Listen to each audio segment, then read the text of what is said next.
Imagine this. You are standing at the edge of a vast, endless desert. The sun blazes overhead, and the horizon shimmers with mirages, illusory oases that promise relief but vanish as you approach. You are parched, exhausted, yet you keep walking, driven by an insatiable thirst. Each step feels heavier than the last, but you cannot stop. The promise of water, of satisfaction, keeps pulling you forward. You know deep down that the mirages are lies, but you cannot help yourself. You are trapped in a cycle of longing, chasing something that always seems just out of reach. Now, imagine that this desert is not a physical place, but a metaphor for your life. The mirages are your desires, your dreams, ambitions, and cravings for love, success, and meaning. You chase them relentlessly, believing that once you attain them, you will finally be happy. But here's the unsettling truth. Every time you reach one, another appears on the horizon. The relief you seek never lasts. The satisfaction you crave is always fleeting. And so you keep walking, keep striving, keep suffering. Why? Why do we do this to ourselves? Why do we cling to desires that only lead to more pain? This is the paradox of desire. It is both the engine of human progress and the source of our deepest suffering. It drives us to achieve great things, to create art, to build civilizations, to love and be loved. But it also enslaves us, trapping us in a cycle of endless wanting. We are like Sisyphus, forever pushing the boulder up the hill only to watch it roll back down. We tell ourselves that this time will be different, that this desire, once fulfilled, will bring us lasting peace. But it never does. And so we are left with a haunting question. Is desire a curse? Are we doomed to chase mirages forever, or is there a way to break free? Consider this. What if the very thing you believe will bring you happiness, the promotion, the relationship, the perfect body, the admiration of others, is actually what keeps you trapped? What if the pursuit of desire is not the path to fulfillment, but the obstacle? This is the warning that the 19th century philosopher Arthur Schopenhauer issued to humanity. He saw desire as the root of all suffering, a relentless force that keeps us in a state of perpetual dissatisfaction. Life swings like a pendulum, he wrote, between pain and boredom. When we are not suffering from the lack of something, we are bored with its possession. Desire, in his view, is a cruel trick of nature, a mechanism that ensures we are never truly content. But here's the twist. Schopenhauer's warning is not just a bleak diagnosis of the human condition. It is also an invitation, a call to awaken, to see through the illusions of desire and to discover a deeper, more enduring form of happiness. The question is, are you ready to confront this truth? Are you willing to question the very foundations of your desires, to examine why you want what you want, and to consider the possibility that you have been chasing the wrong things all along? As you stand in the desert of your own life, staring at the mirages on the horizon, you must ask yourself, what are you really chasing?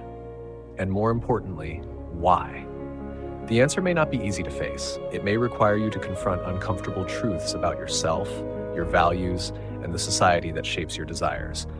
But only by facing these truths can you begin to break free from the cycle of endless wanting. The journey ahead is not easy, but it is necessary. For in the heart of the desert, there is a hidden oasis, a place of true fulfillment, where the mirages no longer hold power over you. The question is, will you have the courage to find it? And so we begin, not with answers, but with questions, not with comfort, but with tension. For only by wrestling with these questions, by feeling the weight of this tension, can we hope to uncover the deeper truths that lie beneath the surface of our desires. The desert is vast, and the journey is long. But the first step is the most important. Are you ready to take it?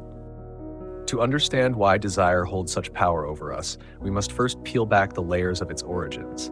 Desire is not merely a whim or a passing fancy. It is a fundamental force woven into the fabric of human existence. It is the pulse of life itself, the driving energy that propels us forward. But it is also a double-edged sword, capable of both creation and destruction. To grasp its true nature, we must delve into the psychological and philosophical roots of desire, the hidden mechanisms that make it so irresistible, so insidious, and so deeply tied to our sense of self. At its core, desire is a survival mechanism. It is the product of millions of years of evolution, hardwired into our brains to ensure our survival and reproduction. Hunger drives us to seek food.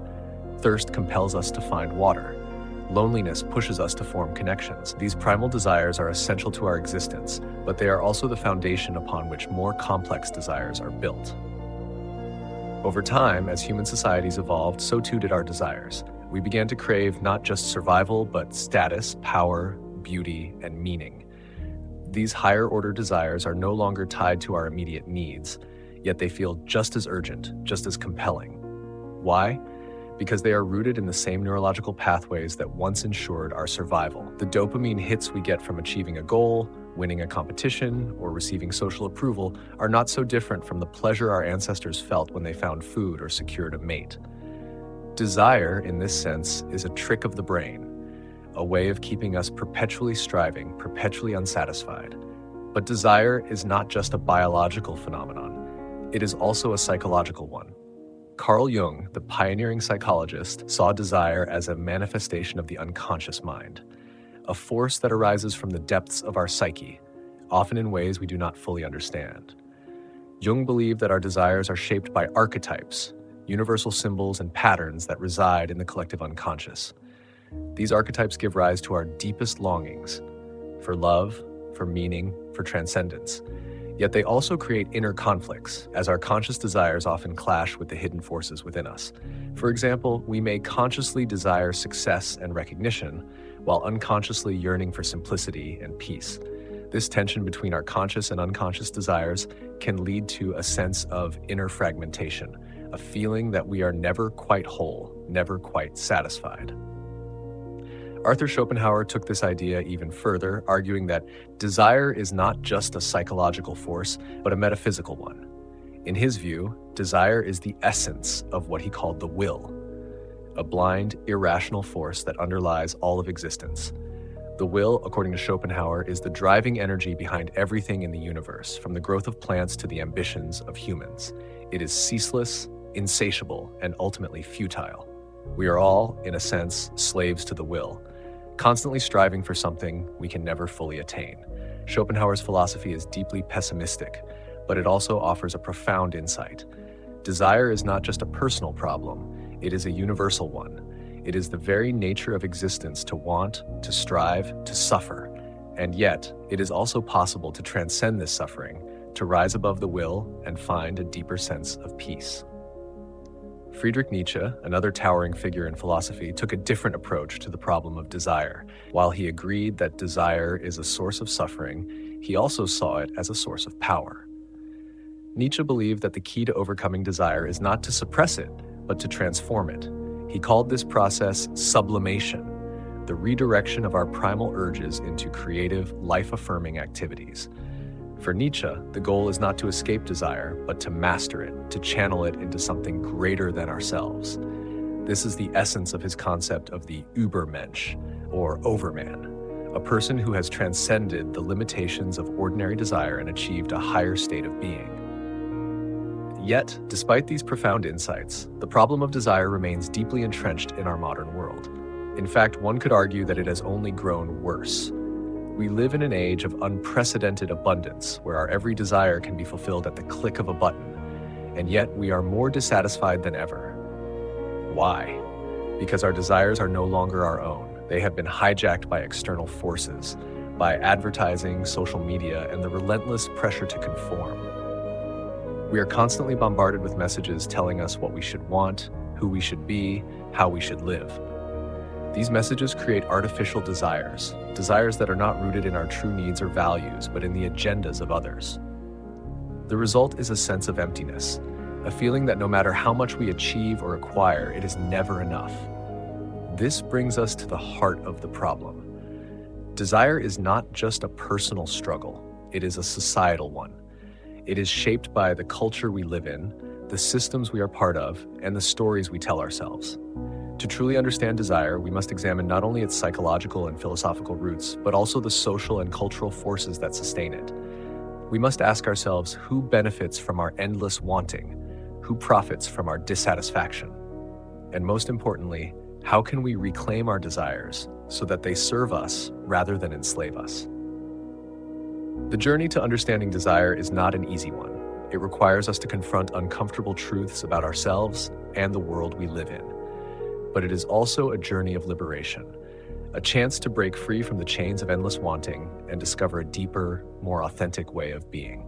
The question is, are you ready to take the next step?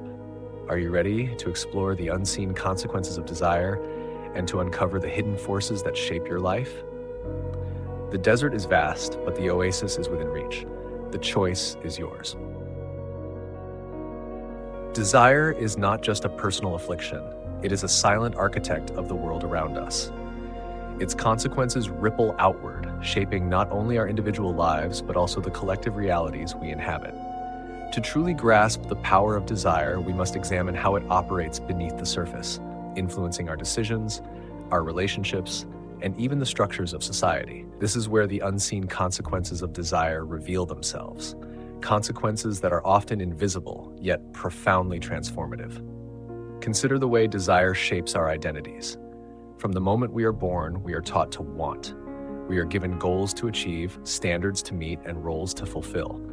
These desires become the scaffolding of our sense of self. We define ourselves by what we want: a successful career, a loving relationship, a beautiful home. But what happens when these desires remain unfulfilled? What happens when we fail to achieve the goals we have set for ourselves? The answer is often a crisis of identity. We feel lost, inadequate, as if we have failed not just in our pursuits, but in our very being. This is the hidden cost of desire. It ties our self-worth to external outcomes, leaving us vulnerable to the whims of fate and circumstance. But the consequences of desire go even deeper. They seep into our relationships, coloring the way we interact with others. Think about the last time you felt jealous or envious. What was the source of that emotion? Was it not desire? The desire for something someone else had, whether it was their success, their beauty, or their happiness? Desire breeds comparison, and comparison breeds resentment. It creates a sense of competition, a feeling that we are constantly measuring ourselves against others. This dynamic erodes trust and connection, turning relationships into battlegrounds rather than sources of support and love. Even in our closest bonds, desire can sow seeds of discontent. We may desire more attention, more affection, more understanding from our partners, and when these desires are not met, we feel hurt and betrayed. The irony is that the very thing we crave, connection, is often undermined by the desires that drive us. On a societal level, the consequences of desire are even more far-reaching. Our modern world is built on the engine of desire. Consumerism, capitalism, and the pursuit of growth all depend on our endless wanting. Advertisers spend billions of dollars each year stoking our desires, creating artificial needs, and convincing us that happiness lies in the next purchase, the next upgrade, the next trend. This system thrives on our dissatisfaction. It requires us to believe that we are incomplete, that we need more to be happy. The result is a culture of excess, a world where we have more than ever before, yet feel emptier than ever before. We are surrounded by abundance, yet we are starving for meaning. But the consequences of desire are not just material, they are also psychological. The constant pursuit of desire takes a toll on our mental health. It creates a state of chronic stress, as we are always striving, always reaching for the next thing. This stress can manifest as anxiety, depression, or burnout. It can lead to a sense of disconnection as we become so focused on our desires that we lose touch with the present moment, with the people around us, with ourselves. Desire, in this sense, is a form of self-imposed exile, a way of removing ourselves from the richness of life and trapping ourselves in a cycle of longing. Perhaps the most insidious consequence of desire is its ability to distort our perception of reality. Cognitive biases, such as the hedonic treadmill and the focusing illusion, show how desire skews our understanding of what will make us happy. The hedonic treadmill refers to the tendency to return to a baseline level of happiness, no matter how much we achieve or acquire. The focusing illusion, on the other hand, is the tendency to overestimate the impact of a single factor, such as wealth or beauty, on our overall well-being. These biases create a kind of double bind. We believe that fulfilling our desires will make us happy, yet when we achieve them, we find that the happiness is fleeting. This disconnect between expectation and reality leads to a sense of disillusionment, a feeling that life has somehow cheated us. And yet, despite these consequences, we continue to chase our desires. Why? Because desire is not just a rational process, it is an emotional one. It is tied to our deepest fears and insecurities, to our need for validation and belonging. Desire is not just about wanting something, it is about wanting to be something. It is about the stories we tell ourselves, stories of success, of love, of fulfillment. These stories are powerful because they give us a sense of purpose, a sense of direction, but they are also limiting because they confine us to a narrow vision of what is possible. They prevent us from seeing the richness and complexity of life, from embracing the present moment, from finding joy in the simple, the ordinary, the real. The unseen consequences of desire are everywhere if we have the courage to look. They are in the way we define ourselves, the way we relate to others, the way we structure our societies. They are in the stress we feel, the dissatisfaction we carry, the illusions we cling to, but they are also in the potential for change, for growth, for liberation. For every consequence of desire, there is an opportunity, a chance to see through the illusions, to break free from the cycle, to discover a deeper, more authentic way of being. The question is, how do we do this? How do we escape the unseen trap of desire and reclaim our lives? The answer lies not in suppressing our desires, but in understanding them. It lies in recognizing the forces that shape our wants, the stories that drive our actions, the illusions that cloud our vision. It lies in cultivating a new relationship with desire, one that is rooted in awareness, in presence, in truth. This is the journey we must undertake, the journey that will lead us out of the desert and into the oasis. But first, we must confront the unseen consequences of desire and acknowledge the power they hold over us. Only then can we begin to break free. The realization that desire is a trap is both liberating and terrifying. It is liberating because it offers the possibility of freedom, a way out of the endless cycle of wanting and suffering. But it is also terrifying because it requires us to confront the very foundations of our identity, our values, and our way of life. To break free from desire is to rebel against the forces that have shaped us, both internally and externally. It is to challenge the stories we have been told, the systems we have been born into, and the habits we have cultivated over a lifetime. This rebellion is not easy, but it is necessary. And it begins with a radical shift in perspective. The first step in breaking free from desire is to recognize that desire is not an inherent part of who we are. It is not a fixed, unchangeable aspect of our nature. Rather, it is a conditioned response, a product of our biology, our psychology, and our environment. This recognition is crucial because it allows us to see desire as something external to our true selves, something that can be observed, understood, and ultimately transcended. As the philosopher Jean-Paul Sartre famously said, "We are our choices." In other words, we are not defined by our desires, but by how we respond to them. This shift in perspective is the foundation of the rebellion against desire. But how do we cultivate this perspective? How do we begin to see desire as something separate from ourselves? The answer lies in mindfulness, the practice of observing our thoughts, feelings, and desires without judgment or attachment. Mindfulness allows us to create a space between ourselves and our desires, a space in which we can choose how to respond. It is in this space that freedom lies. When we are mindful, we can see our desires for what they are: transient, impermanent, and ultimately unsatisfying. We can recognize that the pleasure they promise is fleeting and that the suffering they cause is unnecessary. This recognition is the first step in breaking free. The next step is to question the stories that drive our desires. As we have seen, desire is often tied to the narratives we tell ourselves, stories of success, of love, of fulfillment. These stories are powerful because they give us a sense of purpose, a sense of direction. But they are also limiting because they confine us to a narrow vision of what is possible. To break free from desire, we must challenge these stories. We must ask ourselves, who wrote this story? Is it truly my own, or is it a product of my upbringing, my culture, my society? Does this story serve me, or does it enslave me? By questioning the stories that drive our desires, we can begin to rewrite them, to create new narratives that are more aligned with our true values and aspirations. This process of questioning and rewriting is not easy. It requires courage, honesty, and a willingness to confront uncomfortable truths. But it is also deeply empowering. It allows us to reclaim our desires, to transform them from sources of suffering into sources of growth and creativity. This is the essence of what Friedrich Nietzsche called sublimation, the redirection of our primal urges into higher, more meaningful pursuits. For Nietzsche, sublimation was the key to overcoming desire, not by suppressing it, but by channeling it into something greater than ourselves.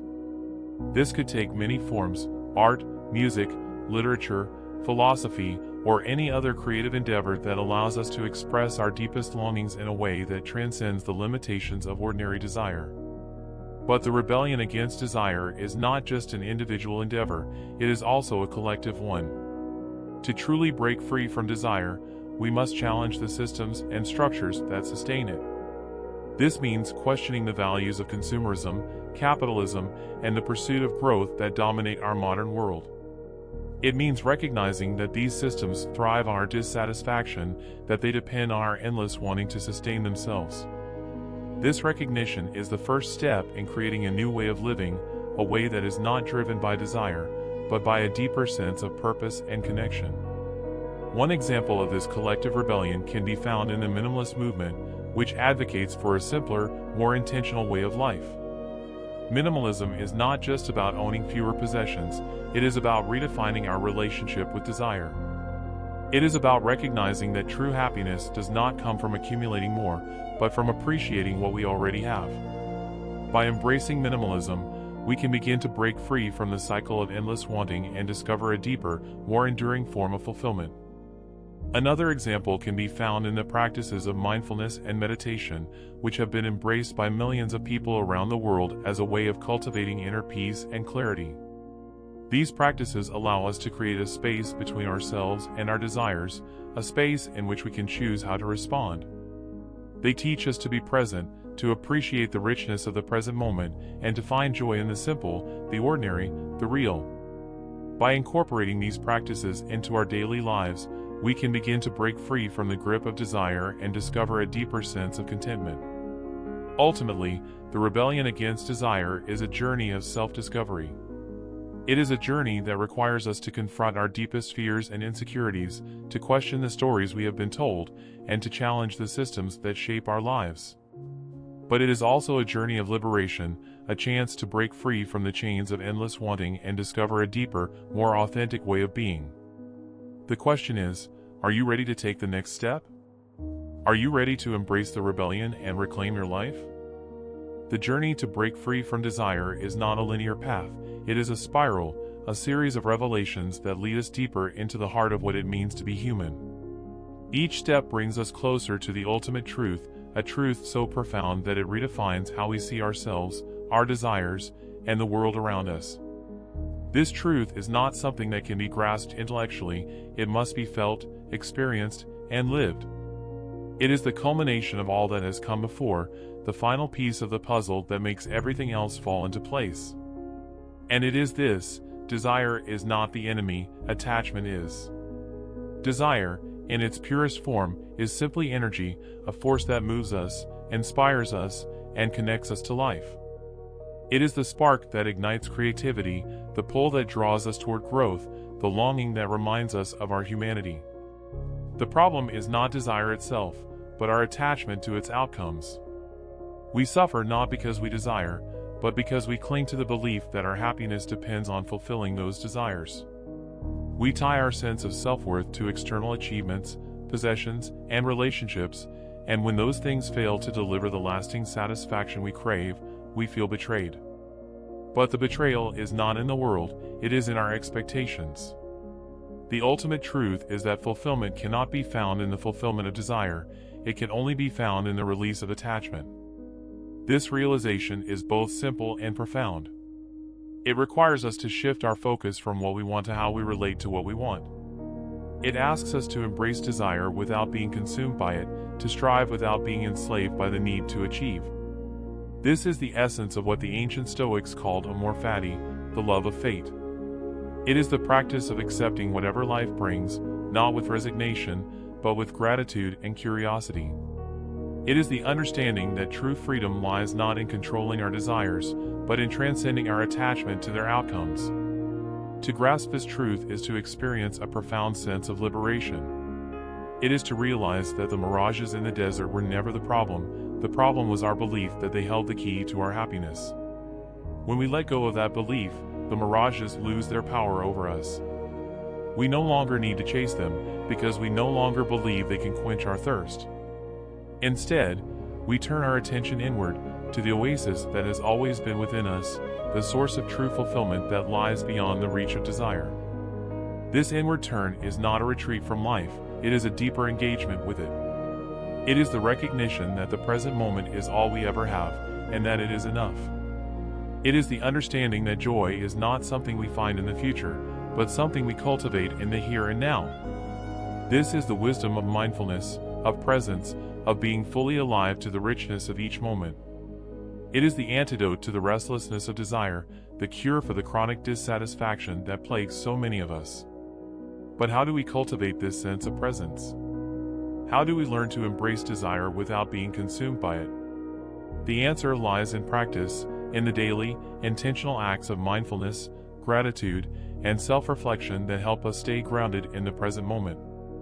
It lies in the recognition that every desire, no matter how small or large, is an opportunity to practice non-attachment. When we feel the pull of desire, we can pause, breathe, and ask ourselves, what is this desire trying to tell me? What deeper need or longing is it pointing to? And how can I meet that need in a way that aligns with my true values and aspirations? This practice is not about denying or suppressing desire, it is about transforming our relationship to it. It is about seeing desire as a teacher, a guide, a mirror that reflects our deepest fears and aspirations. When we approach desire in this way, it becomes a tool for self-discovery, a pathway to greater awareness and understanding. We begin to see that every desire, no matter how trivial or profound, is an invitation to explore the depths of our own being. The ultimate truth, then, is not that desire is the problem, but that our attachment to it is. When we release that attachment, we discover a freedom that is both profound and paradoxical. We are free to desire, but not to be enslaved by desire. We are free to strive, but not to be defined by our striving. We are free to live fully, passionately, and authentically, without being consumed by the need to achieve or acquire. This is the freedom that lies at the heart of the human experience, the freedom to be fully alive, fully present, and fully ourselves. As we come to the end of this journey, it is worth reflecting on the words of Viktor Frankl, the Holocaust survivor and psychiatrist who found meaning in the midst of unimaginable suffering. Frankl wrote, "Between stimulus and response, there is a space. In that space is our power to choose our response. In our response lies our growth and our freedom. This space, the space between desire and attachment, is where the ultimate truth resides. It is the space in which we discover our true power, our true freedom, and our true selves. The desert of desire is vast, but the oasis is within us. It is not something we need to find, it is something we need to remember. It is the stillness beneath the noise, the peace beneath the chaos, the love beneath the longing. It is the truth that has always been there, waiting for us to see it. And when we do, everything changes. The mirages lose their power, the chains of attachment fall away, and we are free, not because we have escaped desire, but because we have transcended it. This is the final, most powerful realization, that the key to fulfillment lies not in the fulfillment of desire, but in the release of attachment. It is a truth that redefines how we see ourselves, our desires, and the world around us. It is a truth that invites us to live more fully, more authentically, and more joyfully. And it is a truth that, once seen, can never be unseen. The journey does not end here, it begins anew. The desert is vast, but the oasis is within reach. The choice is yours. Will you continue to chase the mirages, or will you turn inward and discover the source of true fulfillment? The answer lies not in the future, but in the present moment, in the space between desire and attachment, where freedom awaits.